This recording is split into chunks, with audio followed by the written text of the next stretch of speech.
हम सभी ब्रह्मपुर महोत्सव के तैयारी बैठक में, जो ब्रह्मपुर महोत्सव इस ब्रह्मपुर प्रक्षेत्र में न जाने कितने दिनों से चल रहा है और आचार्य जी के द्वारा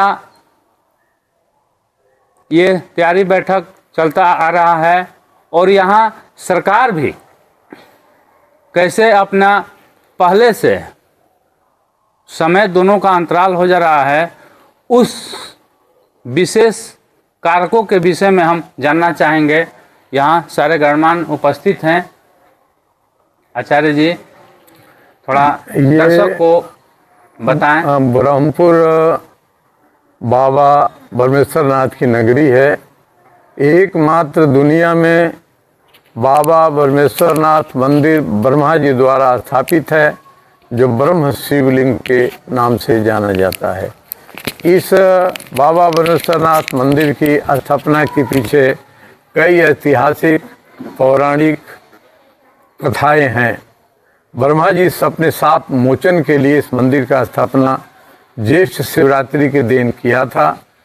स्वयं विश्वकर्मा जी ने शिव गंगा का स्थापना किया और तपस्या की, और तपस्या से शाप मोक्ष ने मिला।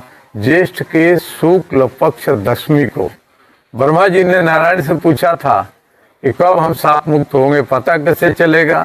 तो नारायण ने कहा कि स्वयं आपके द्वारा स्थापित विश्वकर्मा जी द्वारा शिव गंगा में गंगा अगर प्रकट हो जाएंगे तो उस दिन माना जाएगा कि आप शाप मुक्त हो गए। बस वही ज्येष्ठ के शुक्ल पक्ष दशमी को गंगा यहाँ प्रकट हुई। उस दिन से गंगा दशहरा जाना गया। आइए तब का क्षेत्र ज्येष्ठ शिवरात्रि से गंगा दशहरा तक के कार्यक्रम हमारा ब्रह्मपुर महोत्सव का चलता है। ये मनोकामना पूर्णेश्वर महादेव हमारे एकमात्र दुनिया के ब्रह्मा जी द्वारा स्थापित हैं।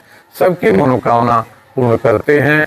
क्योंकि ब्रह्मा जी ने स्थापित किया इसलिए इस क्षेत्र का नाम ब्रह्मपुर पड़ा। इस मंदिर बाबा का नाम ब्रह्मेश्वरनाथ अर्थात ब्रह्मा के ईश्वर।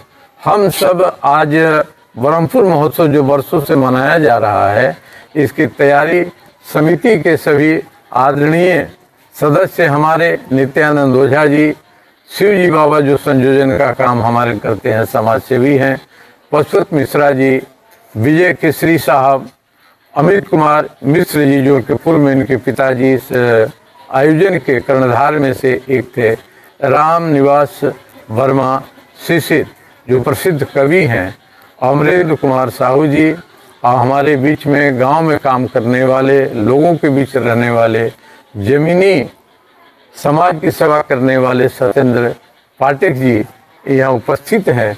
सबके प्रति मैं आभार व्यक्त करता हूँ कि आप इस ब्रह्मपुर महोत्सव समिति के आप संयोजक मंडल के माननीय सदस्य हैं और ये कार्यक्रम चलता रहेगा। इसकी पूर्णाहुति 26 तारीख को होगी, जिसमें सम्मान समारोह किया जाएगा। ब्रह्मपुर प्रक्षेत्र के कोई भी विभूति संसार की किसी भी क्षेत्र में रहती है, उनको सभी हमारे माननीय सदस्यों ने जिम्मेदारी लिया, चाहे न्याय के क्षेत्र में हो या चिकित्सा के क्षेत्र में हो या शिक्षा के क्षेत्र में हो या समाज सेवा के क्षेत्र में हो या कला संस्कृति के क्षेत्र में हो। उनको हम बुलाकर वैसे लोगों को सम्मानित करेंगे जो अब तक अपने किसी सम्मान से वंचित रहे, वे ढके रहे, उन्हें प्रकाश में लाएंगे। साथ ही अपना इस ब्रह्मपुर महोत्सव का उद्देश्य है कि ब्रह्मपुर क्षेत्र की अपनी कला संस्कृति सभ्यता विशेष महत्व रखती है। यहाँ का सूपा बेनिया जो मंगली कार्यक्रम में काम आता है, सूप आता है।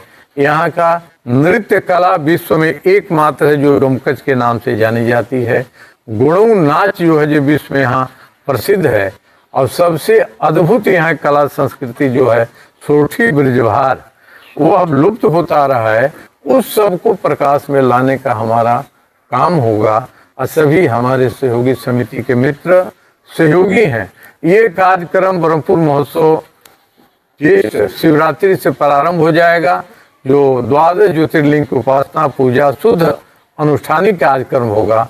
अंतिम 3 दिन 24 मई 25 मई को इस प्रक्षेत्र का महत्व क्या है उस पर विचार गोष्ठी हम करेंगे।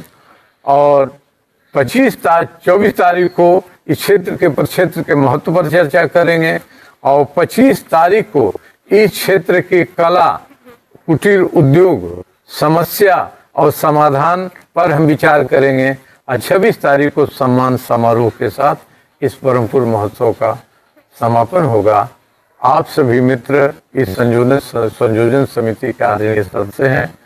आपके ही सहयोग से ये सम्मेलन चलता आ रहा है। निश्चित रूप से आपने जो जिम्मेदारी ली है, अपने परिक्षेत्र के जो जहाँ जिस क्षेत्र में दुनिया में है उनको आमंत्रित करने का काम करेंगे। आप सबका परमात्मा नारायण बाबा भुवनेश्वरनाथ सब प्रकार से कल्याण करें और सबका कल्याण हो, इस भाव के साथ आज का ये कार्यक्रम हम यहाँ विराम जैसा दे कि रहा आप है। सभी ने आदरणीय आचार्य श्री धर्मेंद्र तिवारी जी के द्वारा यहाँ ब्रह्मपुर महोत्सव आयोजन किया जाता है। आप सभी ब्रह्मपुर प्रक्षेत्र और ब्रह्मपुर प्रक्षेत्र क्या देश के किसी भी कोने से आप आने का कष्ट करें, यहाँ आमंत्रित हैं। धन्यवाद।